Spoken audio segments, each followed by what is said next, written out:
مساء الخير وأهلا وسهلا بكم في أحد أمسيات مركز الشيخ إبراهيم للثقافة والبحوث وضمن فعاليات مهرجان ربيع الثقافة 2022. يسعدني أن أكون معكم اليوم وأن أقدم لكم متحدثنا لهذا اليوم الأستاذ لويس مونريال، واسمحوا لي أن أقوم بالتقديم باللغة الإنجليزية. أقرب شوية كده أحسن؟ أوكي. Sorry. So good evening everybody, and thank you very much for being here in one of the lecture series of Sheikh Ibrahim Center for Culture and Research, and in the context of the Spring of Culture, it gives me great pleasure to introduce today's speaker, Mr. Luis Monreal.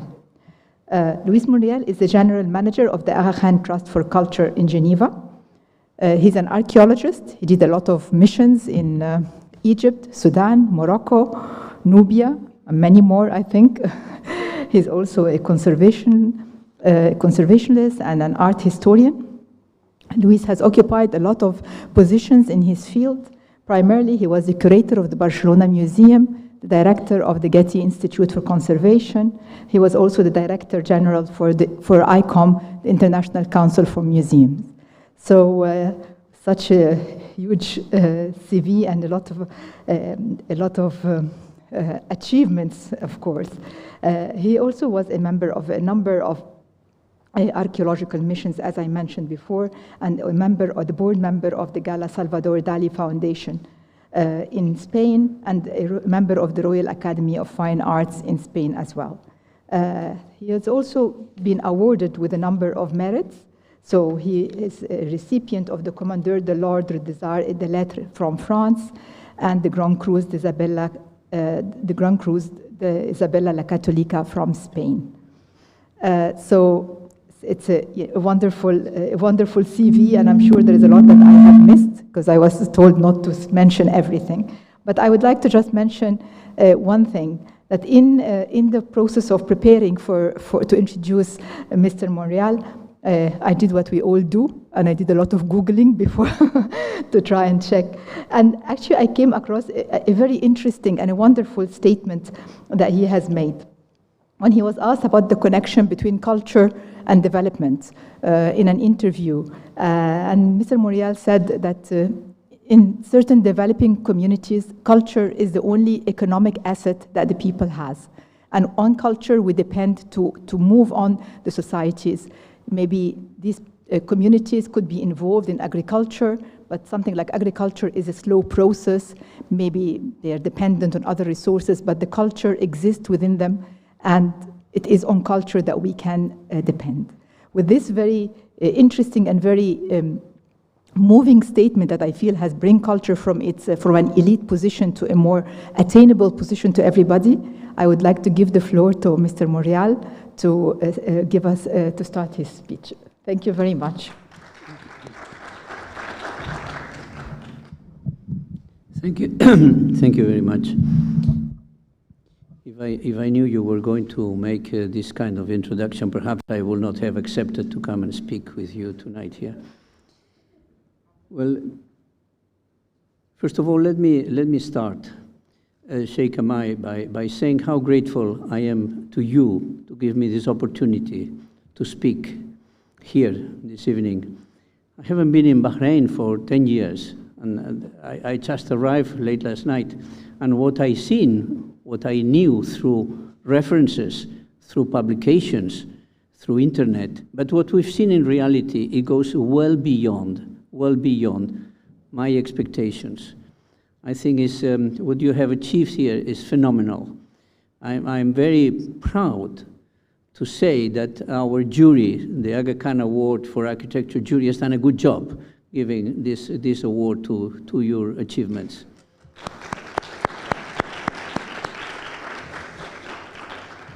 Well, I would like to be remembered. So I'm putting on my iPhone timing on at this moment, so to make sure that I don't go beyond 45 minutes that have been allocated to me.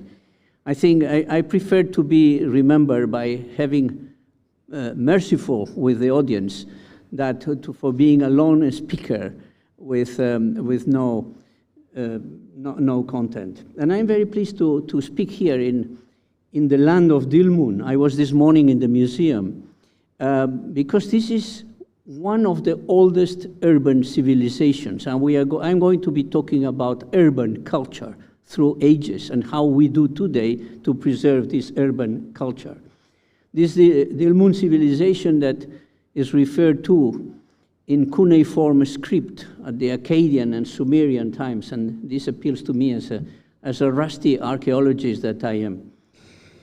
But I would like to talk to you today about the Historic Cities program of the Aga Khan Trust for Culture, and what has been learned through this program in the last 20 years. How we have developed a methodology, some approaches, and how we've learned in a process of trial and error how to deal with the urban cultural heritage in the Muslim countries, and what this cultural heritage represents as an asset in social and economic terms. I'm going to bring you through a journey that takes us to the places we've been working: Cairo, Delhi, Lahore, Kabul, Penang, Damascus. And I will not be able to speak in 45 minutes about all the places where we work. And I'm going the first part going to embark with you in this as a visual journey. And then at the end, for a few minutes, I would like to draw conclusions. And if it's time and you have an appetite, perhaps we can have questions and answers. The first thing I would like to say is this program, the Historic Cities program, was born a long time ago, informally, in Cairo, on the terrace of the house, the Mamluk house, where Hassan Fatih lived at that time, which is a house still existing, of course, is a monument, overlooks the citadel and many other places. His Highness the Aga Khan was there one evening in the early 70s of the past century, and looking from the terrace, asked Hassan Fatih what this city needs. And Hassan Fatih said, parks. There are no parks in Cairo. We need parks. And then His Highness said, well, I will give a park to Cairo. And then he offered to give a park to Cairo, which is what is the origin of the Historic Cities program, the Al-Azhar Park. What happened from the beginning in Cairo, and I will take my story starting in Cairo, what happened since then is that we realized that the project was not a park. The project was to create a method that will use the resources of historic cities to improve the quality of life of their inhabitants and to promote their social and economic development.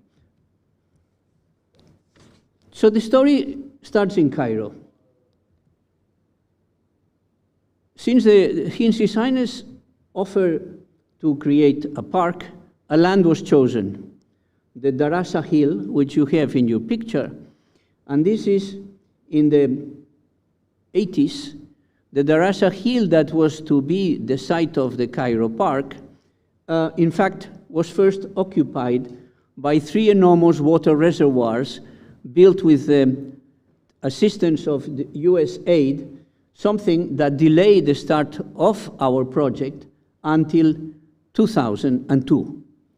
By 2005, the park had been completed, and you have an image here, and had become a kind of a green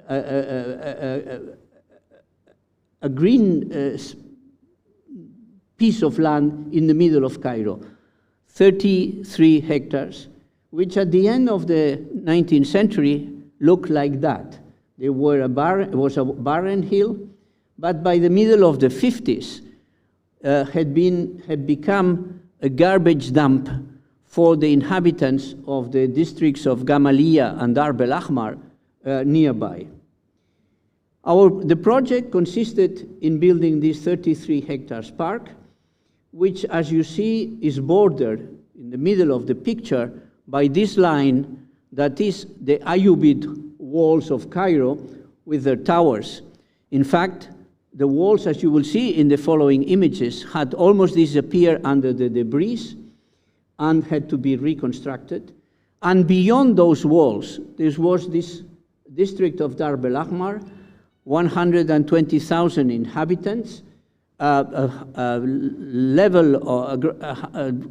high level of poverty, but a district that could be compared, because of its density of monuments, with the density of monuments of Italian cities like Florence.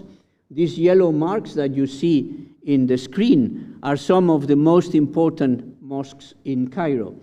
So immediately, the notion of building a park didn't make sense unless the project could address the needs of the people living intramuros.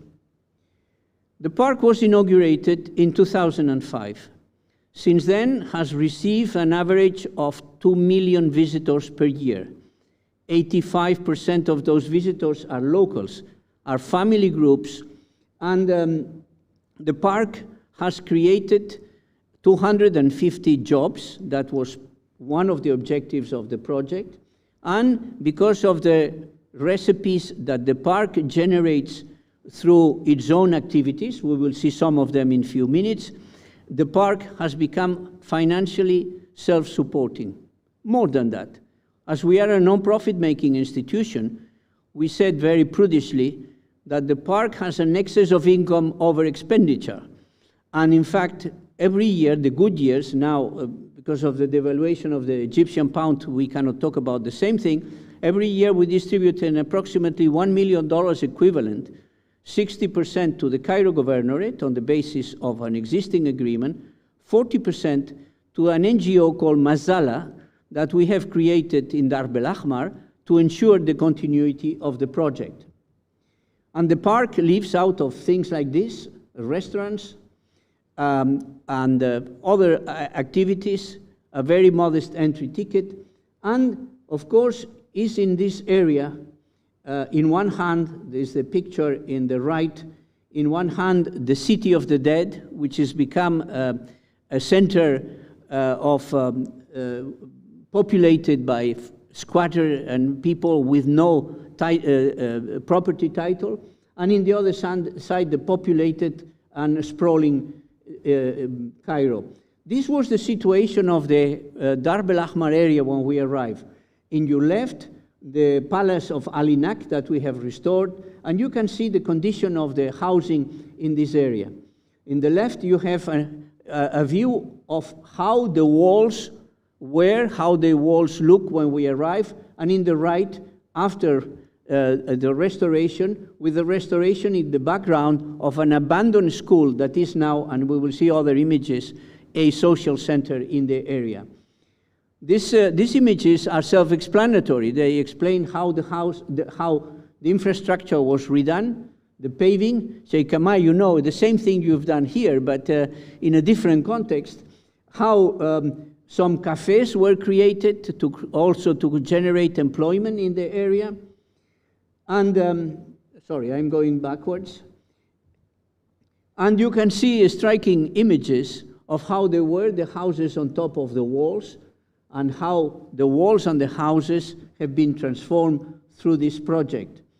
It was very important to make all these things possible, to work with the local population, to ensure, first of all, that they had title to the houses they were occupying. Many of these people were squatters. We need to find legal methods to make them owners of these houses. We had to provide them technical assistance for them themselves to do some of the work to rebuild the houses, and we had to put a microcredit program to make all the things possible. Simultaneously, we made, obviously, we created a workshop to train conservators and restorers. We've trained more than 300 young people, and those were in charge of rehabilitating the very important monuments in the area. The same thing with the craftsmen. We promoted the craftsmen in the area, and through this NGO, Mazala, we have provided them with an international market for their products. Final, but not we had to set up a medical center in one of the Mamluk restored houses. This is a medical center with a pediatric and a gynecology specialty. And in the school that you've seen in the present image, we set up a children's center that, by the way, this morning when I was in the area, I find the clone that you have created here in the area, exactly the same thing. Yours is more modern because this center is already 15 years old.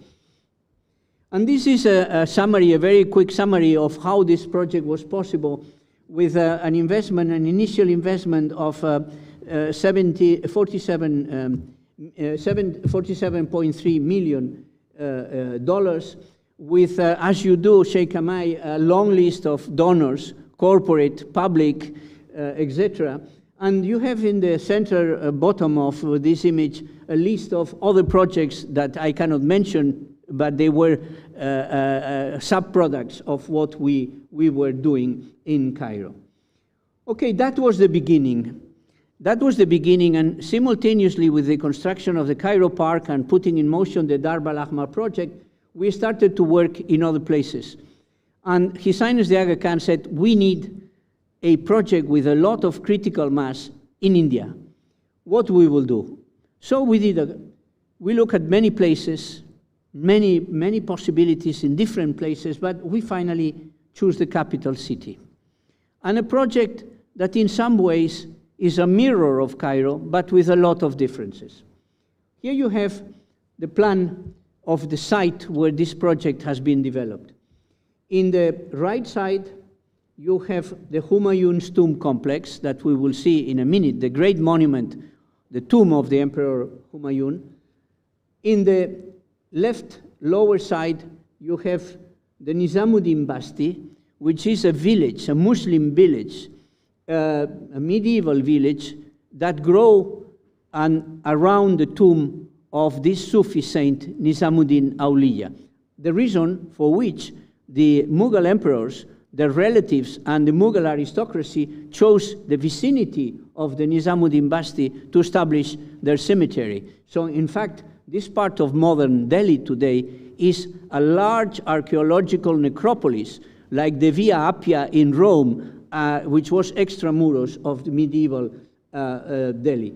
And then this project has three components: the Humayun's tomb complex, on the upper part, the Sundar nursery, which was a nursery created at the time of the British occupation to provide plants for the public buildings, but the nursery is full of individual Mughal buildings. And then, like in Cairo, the Darb al-Ahmar district, the Nizamuddin Basti, with all its poverty and social problems.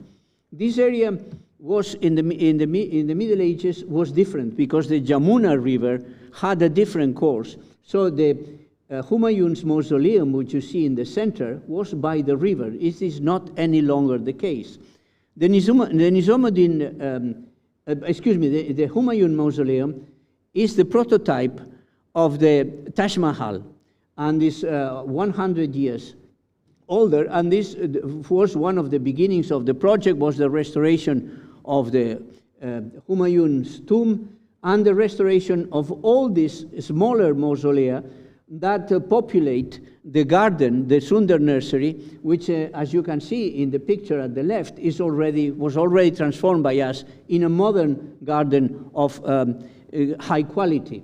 But simultaneously, in the same area, we are building an underground museum, the Humayun's Museum. In the center, you have the gallery block. The museum facade is the lowest museum facade in the world. It has just 50 centimeters. The museum only emerges from the ground 50 centimeters. The rest, up to 12 meters deep, is underground, with a facilities block that emerges in an area that is not protected.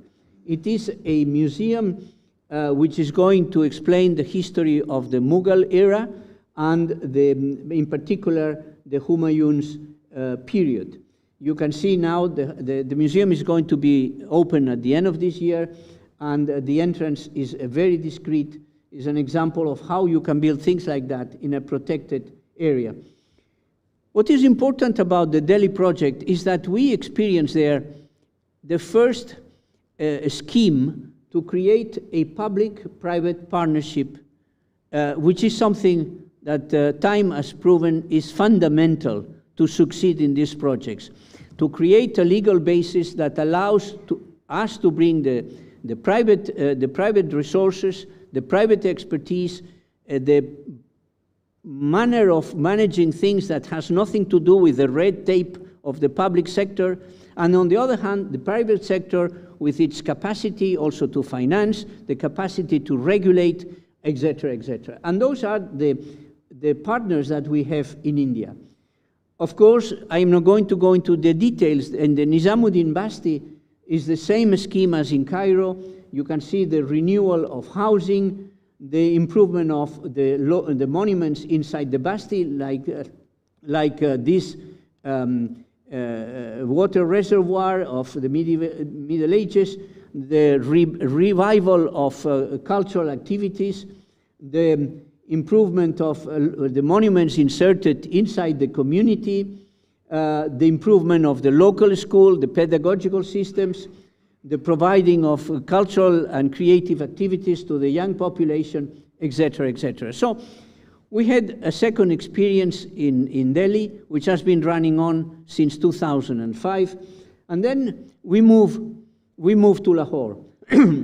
We moved to Lahore for a number of reasons, and I will tell you at the end what are the criteria that they've been guiding all these activities.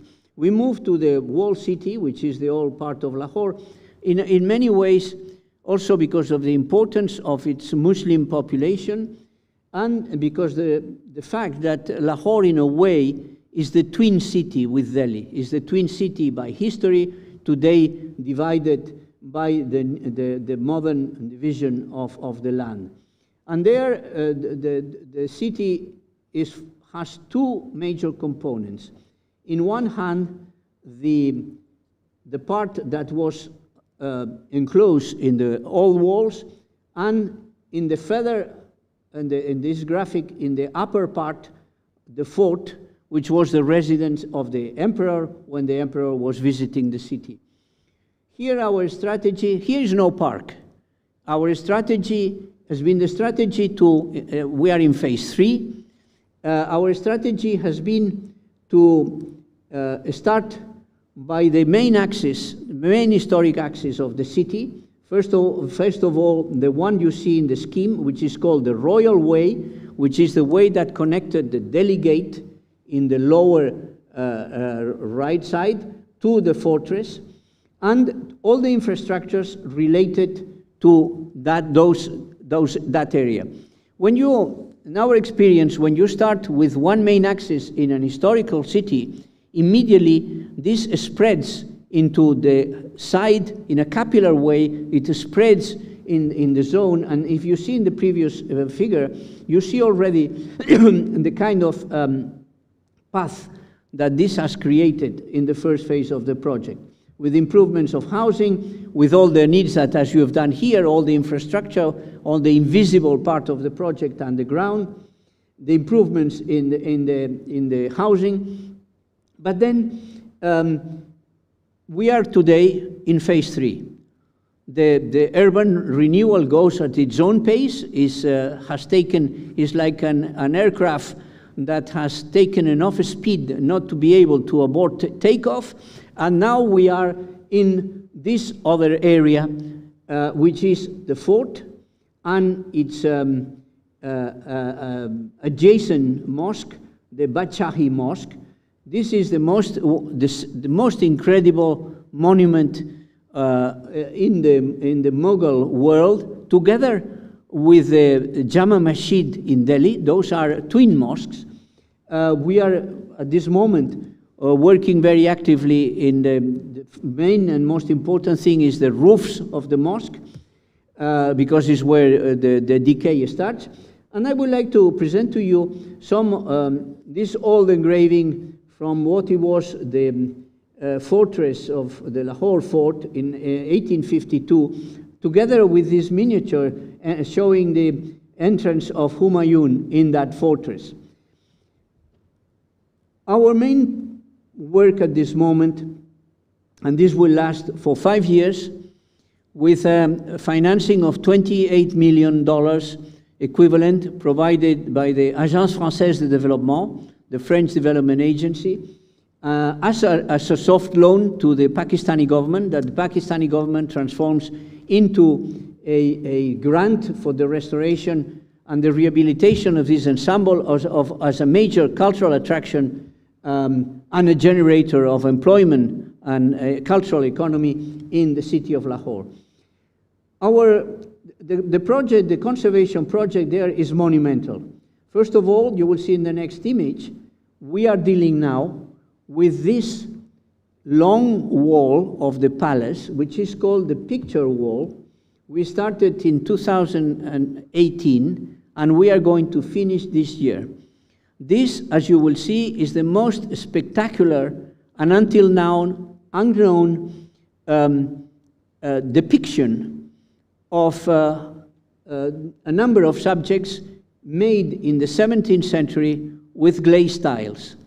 But the decay of this monument was such that really the glazed tiles were not visible. The second, I will come back with some images on that in a couple of minutes.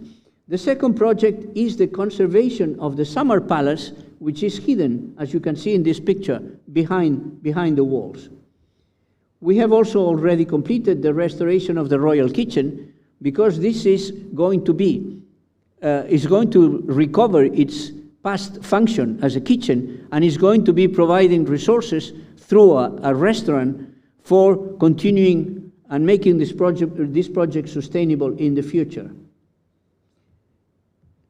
This is the condition of the picture wall, 450 meters, linear meters long, 18 meters high, and this was the condition when we arrived. We had to create, like in Cairo, a conservation training program, which is running now. We have trained 70 conservators, a lot of women, which are the most experienced and the best for this job. And this is what is happening now. We will, more than 2/3 in the restoration of the picture wall, and you can see here some of the results, the before and after. This is the main gate to the palace, and this is the part of the wall which has been restored. I invite you to come to Lahore. It's the most spectacular. You know, when people think that there is no figurative representation in Islamic art, it's because they are ignorant of the reality. Here we have a depiction of angels, hunting of elephants, all sorts of stories.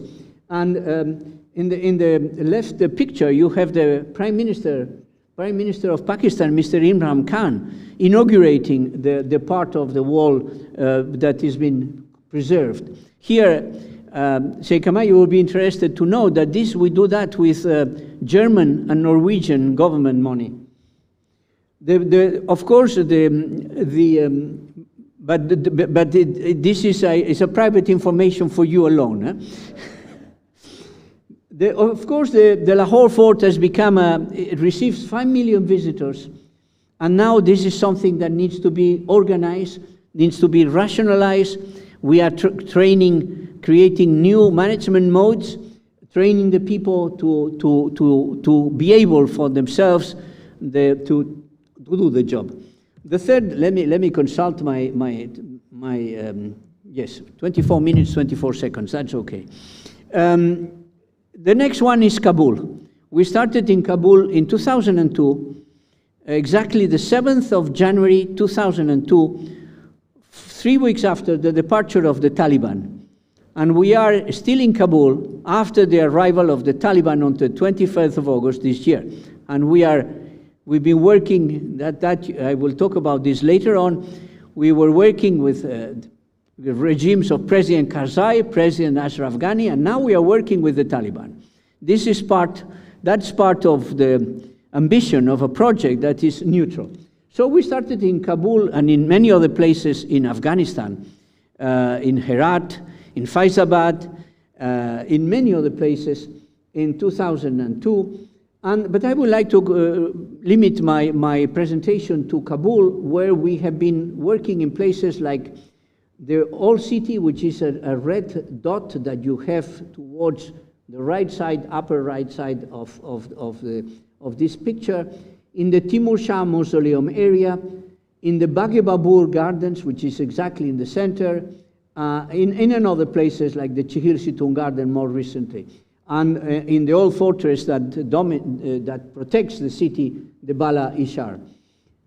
This is a view of the Baghe Babur Garden. The Baghe Babur Garden is where the burial of the first emperor of the Mughal dynasty is located. And it is the prototype of the Paradise Garden that was developed by the Mughal dynasty and is now in many parts of the Muslim world. In the case of the Baghe Babur, the garden is sloping. It has a central axis with a waterfalls, with a whole water system. It has, in the right side, in the corner, a palace, which is called the Queen's Palace. In the right side, further up, you have the Babur tomb and a mosque. And in the other extreme, you will see also a square element that comes out of the rectangle, which is a caravanserai. All this monument was totally destroyed by the wars. This has been bombarded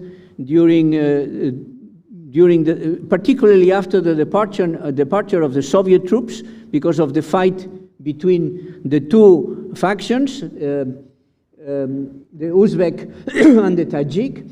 We find the gardens in this condition. There was not a single plant. The trees have been burned.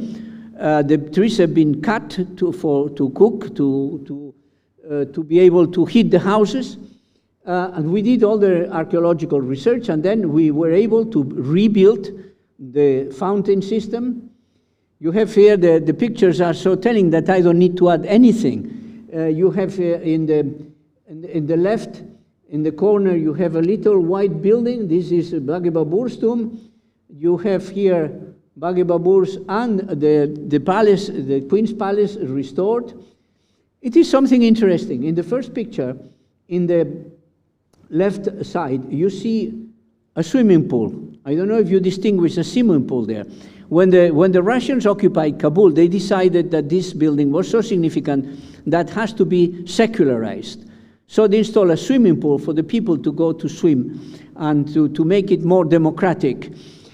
When we arrived, it was obvious that the people had been used to the swimming pool. It was the only facility they had. Well, this is another picture of the restoration of the Queen's Palace. Inside the Queen's Palace, it is an exhibition center, and it's a restaurant. But you see, the new swimming pool, we had to build outside of the garden, because the French will call the droit acquis, the privilege that have been acquired by people. So we had to build, and we run also, among many things that the Aga Khan Trust for Culture runs, we run a zoo in Mali and a swimming pool in Kabul. Could you find two more original things than that? And one day is for men and one day is for women. Now we have also built more recently another garden, the Chihilsitun Gardens, also in Kabul, restoring an old palace, and which includes many facilities. We have restored also the Timur Shah Mausoleum, and it's around it was a market, a flea market, and now this is transferred somewhere else, and this is a garden. And then all this is the fortress, the Bala Ishar, that we are recently restoring with the support of Alif, financial support of Alif and the Indian government. But the last, but not least, and the most complicated project we have in Kabul is the rehabilitation in the center of the town of 6 hectares occupied by these industrial buildings of the beginning of the 20th century. This was a cannon foundry. You can see here the aerial picture gives you the dimension of the thing. And then with 17.5 million euros from the German government, we are transforming that in markets, housing, food and beverage, etc., etc. And the project is now almost complete. But life has a lot of paradoxes. And the paradox that we are facing today is that the 23rd of August, the Taliban enter in Kabul. On the 26th of August, I received from my office in Kabul, I received in Geneva, a message from one of the heads of the Taliban in that have taken this part of the city, a text, very respectful text saying, we like very much the project you are doing. Please let us know if you find any difficulties to continue. That was on the 26th. On the 30th of August, I received a letter from the central German bank, KfW, asking me to return the money they had given us for this project.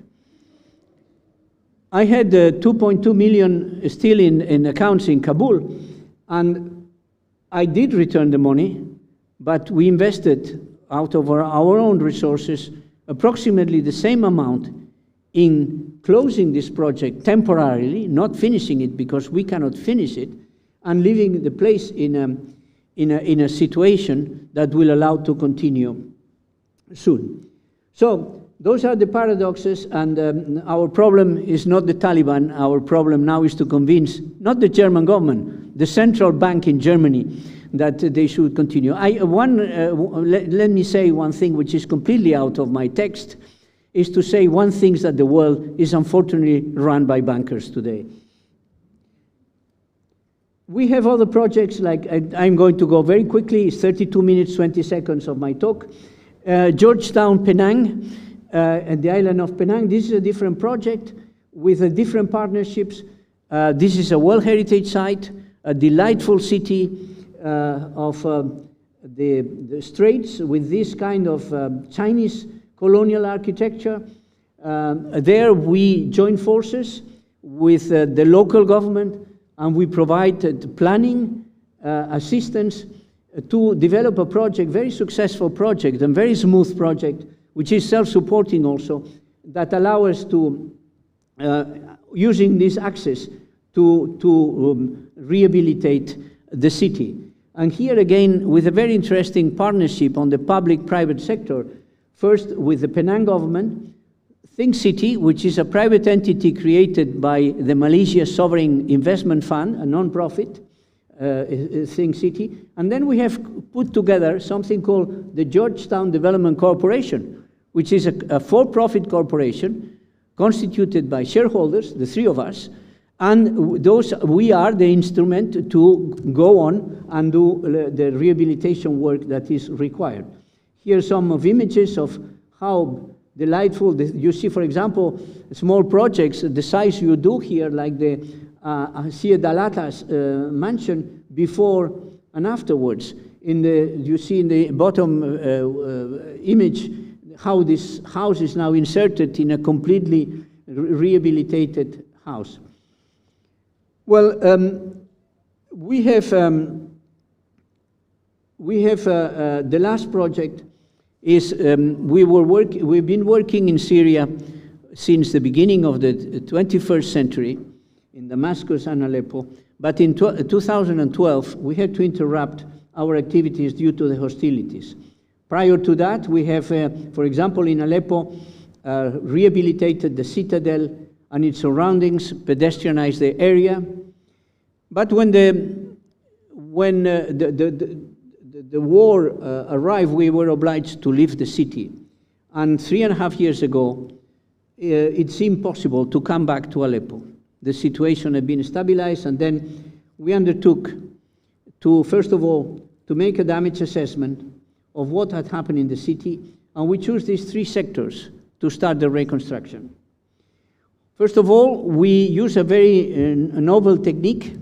We use a drone system that created billions of digital images, Here you have an example. This is a digital image formed by many hundreds of thousands of single images stitched together that allow to make the plans and to allow, as you see in this code system, to see what is the level of destruction. For example, this red squares means that these are almost 100% destruction. This is the corner of the Great Mosque in Aleppo, and the minaret, which is totally destroyed.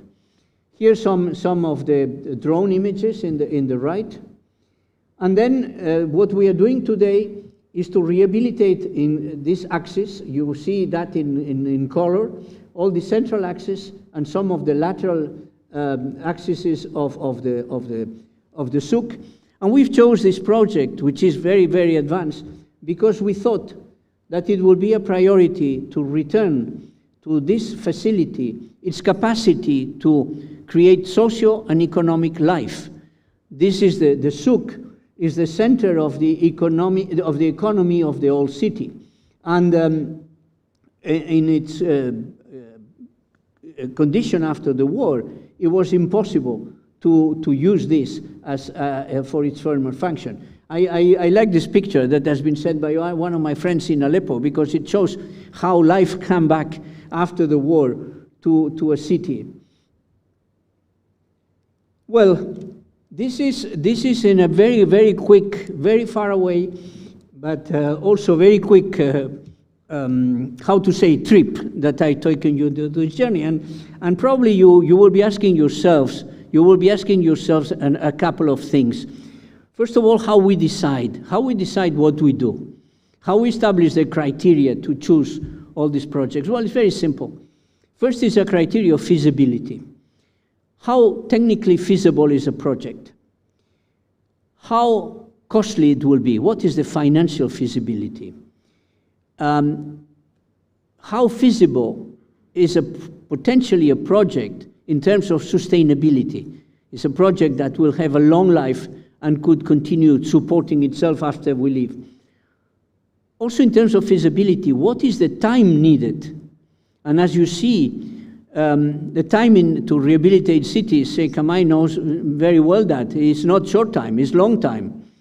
And then, what is the context? How feasible is the context in political and social terms? So this is the first criteria of feasibility. The second criteria, and this is not an order of priority, all these criteria have the same hierarchy. The second criteria is what is the potential impact, potential socio-economic impact. How a project is going to help to raise family income, how a project may help to build capacity in terms of vocational training, in other terms. What is the capacity of the impact of a project in creating employment? The third criteria is what we call the enabling environment. Again, how enabling is an environment administratively? How is the bureaucracy in the area? Are we going to be able to work with them? How welcoming is a population? How is the enabling social climate? And last but not least, in terms of enabling, what are the possibilities of establishing a private-public partnership in a given context? Then the second thing you may be asking yourselves is, how do we operate? It's very simple. There are only two things. One, the project teams that we constitute in each place, in each country, have to be formed by nationals, no foreigners. Foreigners will come as special experts, consultants for special tasks, but the team, well, I have 248 people in Kabul. They are all Afghans. Some of these Afghans have also German passports. I have one Afghan with Danish passport. They are architects, they are engineers that they've brought back to the country. In this respect, our policy is what I will call the anti-brain drain. Normally you talk about the brain drain. We try to bring nationals of the country to the country, and even we achieve that in countries like Afghanistan. But then the second thing about the modus operandi is this strategy. You need to develop local entities, NGOs, corporate entities that will take on during this process, will learn how to do things, will become the actors, the main actors on this process, and they will take over forever. Last thing is, what are the challenges? Well, the challenges you could imagine is very easy. First are political. The volatility of political regimes is one of the problems. We need to be prepared, as I said before, to work with one regime after the other. It reminds me of what they said in the rail crossings in France. Un train peut en cacher une autre. Un gouvernement va certainement en cacher une autre. And then the challenges are administrative. Is that this one incredible thing in the developing countries is the volatility of the public function. People are in transit. We work in Delhi since 2005. One of our major counterparts is the Director General of the Archaeological Survey of India. There have been more than 20 in 15 years. The less than 1 year in the job is not possible. Then you have the social challenge that is fundamental. If you don't gain the confidence, if you don't build a bridge with the local community, you don't succeed. And we have developed over time a number of tricks. For example, let me give you one. The Nizamuddin area. We arrived to the Nizamuddin Basti, there were no public toilets. You can talk a lot to the community about your intentions, your goodwill to do things, but if you don't build public toilets immediately, you are not credible. And that's what we did. Then you have the challenges logistical, which today the logistical challenges is particularly the banking system. How you finance projects in Syria if there's an embargo. Well, we are a Swiss entity, and the Swiss government has given us a green light for that, but still, we have the banks. When I went to see the Minister of Foreign Affairs in Bern and tell him, could we work in Syria? He said, yes, of course you can work in Syria, but beware of the Swiss banks. They will never send money to Syria. And he was right. We need to, now the Russian banks are also in problem, which were our conduit. So we don't know exactly how to solve some of the problems. And then you have the problems of communication, the challenges of communication, which are fundamental.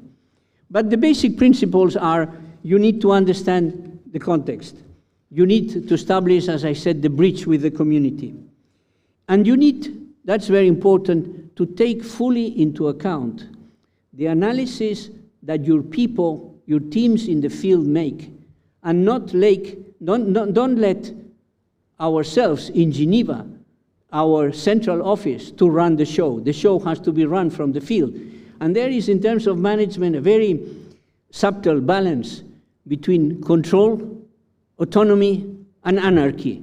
And that's what we have been trying to be playing with the last days. My conclusions are, and let me see if I'm still able to do my conclusions. I have 2 minutes and 30 seconds. My conclusions are, first, limited but well-targeted interventions in the urban context may have a global impact, as you know here. Second, the cultural heritage conservation activity produces, in economic terms, a great bonus. It generates employment and creates a number of ancillary jobs which are fundamental for the economy of the old cities and the people, the poor people that live there. The third conclusion is that the rehabilitation of the urban context to achieve results requires cycles that are much, much longer than the political cycles. And as I said before, you need to survive the difficult changes in the political context in the places where you work. The fourth conclusion is that these projects, as I repeated through my presentation, could generate sufficient resources on their own to be self-supporting a perpetuity. But you need to establish mechanisms for continuity. The first conclusion is these projects contribute to offer new economic perspectives. They could increase family revenues. And this is not just a theoretical assumption. We make, for example, in each city where we work, we conduct regularly what we call baseline surveys that tell us how the family income is progressing or not progressing, and in what areas.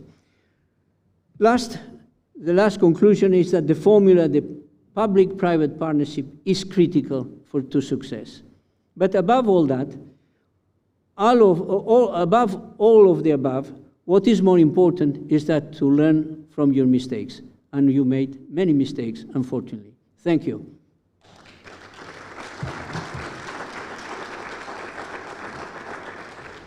"46 minutes and 1 second. Sorry for the minute." Thank you very much. Thank you very much, Mr. Morial, and I think it was very interesting, very inspiring. I know we have, anyway, I think you have done it the very right way. If you start from Cairo, working with the bureaucracy there, you can only get better from there on. So no. The British invented bureaucracy, but the Indians have elevated bureaucracy to a level of Baroque art. Well, I can say that, and I can make fun of my own country, but thank you very much. Very interesting discussion. So I think we might have just a few minutes if we can take any questions from the audience.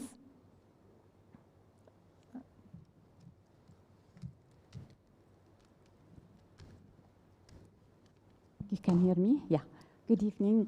Thank you very much for the actual fantastic session, and thank you for Sheikh Hamay for all opportunities to give us.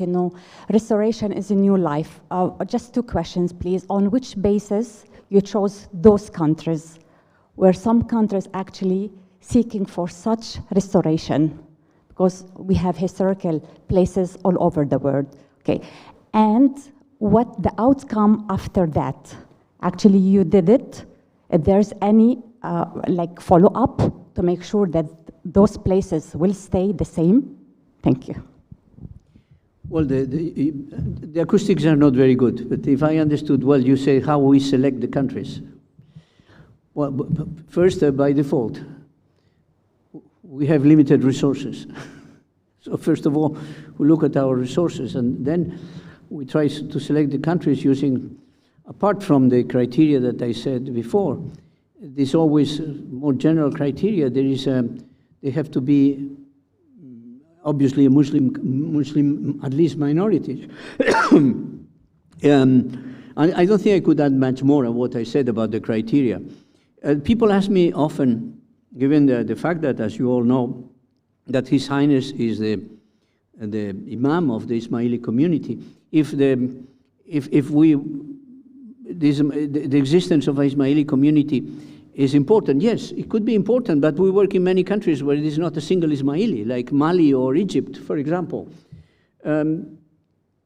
Concerning the second part of the question, this is the most important one. You need, as you start a project, from the connections you establish with the community, from the people you recruit, from the locals that you recruit in your own teams, as these projects last for not less than 10 years in the shortest case, in some cases we are for 20 years in the same place. So these people grow up in capacities. Then, starting with these individuals that are already in the system, we try to create, but it has to be at their own initiative, NGOs, like the one I give you the example, Mazala in Cairo. Mazala is an NGO created in the Darb al-Ahmar area, which, recognized by the government, which manages all the social projects that we were managing in the area before. And simply, Mazala is subsidized by the revenues generated by Cairo Park. we will continue managing Cairo Park for, well, it's a 99 year, and we've been there since 2005. So, but gradually, probably, we will leave even the management of Cairo Park into the hands of Masala. That's a system. What is the interest of that? It's not only ensuring continuity in management, it's also that this helps to create civil society into these places. It's a much more interesting and complex thing that it looks. So this is basically like that. In other areas I didn't mention, for example, in the northern areas of Pakistan, in the Karakoram region, where we work in villages and we restore certain monuments like the forts that they are transformed into small hotels. We train the people to run the hotel, etc., etc. We create women enterprises. They produce crafts and we help to market this, because the problem, many people make good crafts. The problem about crafts is not making good crafts. The problem is marketing it internationally. So we provide this kind of assistance. And this makes this kind of things sustainable. And in some places like Lahore, we don't need to stay, because we have created already from the very beginning a governmental agency. We started in Lahore in 2003 with the World Bank. And the first thing we did is to convince the local government, the Punjab government, to create an agency called the Lahore Walled City Development Authority. We started with a big office. Today we have a smaller office, and the Walled City, the Lahore Walled City Development Authority is becoming this year the conservation authority in the whole Punjab. And so this is, and we have managed, this is most successful, for me, the most successful part of the project is to be able to create a public agency that will continue the work, and this is already will be autonomous in technical terms in the next 5 years. Okay, we have one question and then we have another one. Thanks, Mr. for the rich lecture you gave us, and thanks, Sheikh May, for hosting such intellectuals so we can exchange ideas with them. I'll go to my question direct. As far as Aga Khan Fund, they go for sustainable projects with NGOs, NGOs that concern with culture. Is there any cooperation between Aga Khan Fund and Bahrain, represented at Sheikh Ibrahim Center for Studies and Research? As far as Sheikh Ibrahim is the best thing, I think, cultural entity in Bahrain.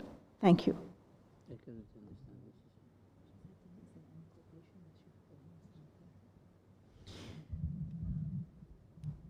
Well, we have, I think,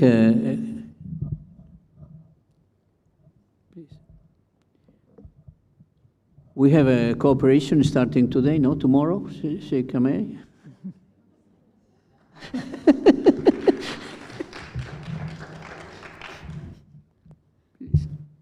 Yes, please. Yes, generating income to cover the running cost of each project. Is this considered before starting any project for the to guarantee the sustainability of these projects? I mean, do you think of the running cost and generating income for each project before you start it, or it comes within the project itself? Let me explain a bit how it works. First of all, the projects have initially is an investment cost. It is an investment cost because you need to restore, you need to create new facilities, and this investment is subsidized by the own resources of the Aga Khan Trust for Culture, which is the generous contribution of His Highness the Aga Khan. But in some cases, the initial cost is 100% paid by AKTC, as we call it. But as we started 20 years ago, what happened is that European governments, that they have bilateral cultural agreements or not cultural, development agreements with different countries around the world, they realize that what we do, it was a good way to invest their resources. So, for example, and this has gone in crescendo, today, the Historic Cities program is 74.5% financed by public funds of European governments, particularly Germany and Norway and France. France is a latecomer. So you need first to invest to create something, to create a park, to create all the facilities that they are going to be able to generate revenues. And this obviously is not amortized. This is like a gift that is a gift that is paid in by AKTC in large part, and now also increasingly by these public funds. Then once you have all these things set up, and you have also bring in, the teams have to evolve. Well, I'm going to not want to give you a management course here, but you have a team that builds. And as the building is getting completed, you need to start building a team to operate. One thing is building, one thing is operating. So you invest, and at the same time, you bring in the team that has to be operating. You develop, the team that builds disappears, and the build that operates grows. And then is this team that has to operate and make these resources productive. And then with all that, what are the sources of income? The sources of income, let's take something like Cairo Park. Sources of income is very simple. Entrance fees, which are very, very, very low. Very low. So every Egyptian could go. The people go in families. They are more expensive for tourists, but tourists represents less than 15% of the total visitors. Then we have food and beverage.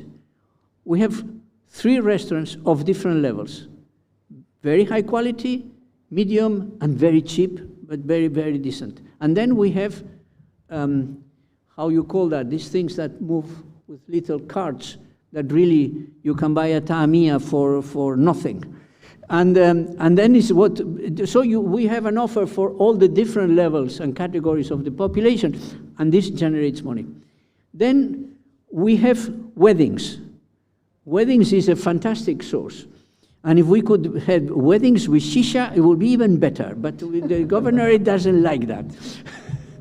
And then we have festivals. We have big spaces where have festivals, we rent the space. We have television that comes to, and they pay. We have movies, they pay. We have discrete publicity. All that creates a package of money that then, after we pay the operating costs, generates a surplus that is then redistributed through a mazala for the needs that we have to. So this is grosso modo how it works. What is important in terms of feasibility is to know what is the potential captive clientele that you can have. And for example, in Delhi, it is very important. In Cairo, it's very important. In other small, in Kabul, for example, the parks in Kabul, we operate the parks with the Ministry of Culture. We've created a trust in Kabul. It's the Ministry of Culture, the municipality, and us. We manage, but there are 3 members. And we lose money. We pay for the deficit, the operating deficit, for several years. But then, about 7 years ago, the Baghe Babur started to yield benefits, but very modest. What Baghe Babur gives today is, I think last year it produced the equivalent of $100,000 net. But this is enough, because the function is not to earn money. The function there is to maintain the facilities, to provide the service to the public, etc., etc. And so, but I can tell you today, we were losing money. Again, not losing money, having an operational deficit, excuse me to correct myself, in Mali, because we create a very major natural park in Mali, in Bamako. Since last year, this park is also yielding a surplus. And now we are going to ask the government to take over and through another private operator, because our job is done. Sorry, I think you want to ask a question. Assalamu We alaikum. also have another question from Shahira Mah. Okay, after. Assalamu alaikum. My gratitude for you and Sheikh Hamay for inspiring us with such projects. My question is regarding climate change. How would climate change affect past, current, and future projects? This is very speculative. I don't have a crystal ball. I forgot my crystal ball in Geneva to answer that question, but what is a question I cannot answer. Simply, I can tell you our parks. I can tell you a very curious story. Several years ago, one day I arrived to Cairo and I find my CAO came to the airport. He was very upset because it was a locust plague had fallen in our park. Well, never a locust plague had fallen in Cairo because there's nothing green to eat. So they fall in there and they eat everything. But there was something saying, the moral of the story is, these parks have created a new ecology in the city. Now, for example, in Cairo Park, we had, always coming back to Cairo Park, we had a big lake, artificial lake, which gets water from the Nile. And then there were no fishes in this thing. It's a big concrete tank, in fact, if you talk in engineering terms. And then suddenly we start seeing small fish. And now every year we have to fish a lot of fishes because they come, the small came from with the water, and now we need to maintain and limit in the population of that. We have wild birds coming. I cannot tell you how number of species are now nesting in the park and so on. So first of all, these parks could contribute to create microenvironments, perhaps microclimates in the cities. And the last thing is the notion of climate change is something that we educate through these parks. For example, in the Bamako Park, which also includes a zoo, an open-air zoo, we have the most complete climate education program that exists in the country, or probably in Africa. Thank you very much. I'm Egyptian, and I have to tell you that what the Azhar Park has done is something quite exceptional, because it's the first big project that is addressing the needs of the less privileged in Cairo, rather than simply addressing elites. So I think that we have to thank the Aga Khan for this, though it did not, snowball. We didn't have much other projects addressing the problems of the underprivileged after the Azhar Park. But this is why I was asking a question related to what the lady was saying, is that have you monitored in a way the improvement of the quality of life that came to the inhabitants of the area because of the Azhar Park? I mean, has it been recorded how it has improved, apart for the fish, for example? But the fact that they have a clean place to take their children, to go and stay in summer, the fact that it is high, so they have good air. Have this been in any way studied or recorded? First of all, what is interesting about Cairo, and you know it very well because you live there, is that the government has started to build parks everywhere. When we built the Cairo Park, I think we made I don't remember the statistics, but we made a study how the green spaces available in Cairo relate to other cities in the world. And at that time, it was something that Cairo was probably the city with less green space per inhabitant in the world. Now the government is building a lot of parks. Excuse me, unfortunately, they're often closed and people don't have access. This is the difference between the several smaller parks done throughout the country, throughout the city, and yours. Yours is open and access, and as far as I understood also, the inhabitants of the quarter can enter with either a very low fee or without a fee if they can prove they are from the area. So it is quite sexual. I don't think this happened in the other parks. But let's be optimistic. I am also an Egyptian by adoption, and we know Egyptians, we are also sometimes very pessimistic. But the fact that the government has built these parks, this infrastructure is there. If some more active people take over, it will be better. But coming back to your question, is yes, as I said before very briefly, we do these baseline studies regularly. In every place, not only in Cairo, everywhere we have a project like that. And these base studies, every 6 months, they take a sample of the population who lives nearby, the people who are chosen because in a way or another they are impacted by the thing. And we try to know not only what I said before, if there family economies and so on, but also we want to know exactly what you say. What is the subjective perception of change? Because this, at the end, all this is subjective, is not objective. And then we get, I don't want to blow the trumpet, but we got, in the case of Cairo, obviously great, very positive replies always about, as you said, about the role of the park in their lives, and the people we have. You know, it's like in the hotel industry. They said the important thing is the recurrent clients, the people who came back to the same hotel. In the Cairo Park, it's really a number of, particularly the poorest people. They are recurrent clients, if one can call it that way, because probably it's the only place where they can go with the children, where they can afford having a meal, etc., etc. And then, of course, as you know, in Cairo, people can come with their own food. It's not that they are obliged to buy the tamia in the little cart that is in the park. Okay, well, I think we have maybe reached a point where we need to, it's very, very interesting, and I think, I'm sure there is many other questions hanging, but maybe we should formally close session, and I'm sure we can ask some more questions outside. But on behalf of everybody here, I would like to thank you very much, Mr. Ruiz Monreal, for a very inspiring, very inviting presentation, and I'm sure they're going to get a lot of questions of many other countries that want to join your map next time to have much more in our part of the world. Thank you very much, and thank you for being here. شكرا جزيلا على حضورك. I forgot to put the propaganda. It came across. It's okay.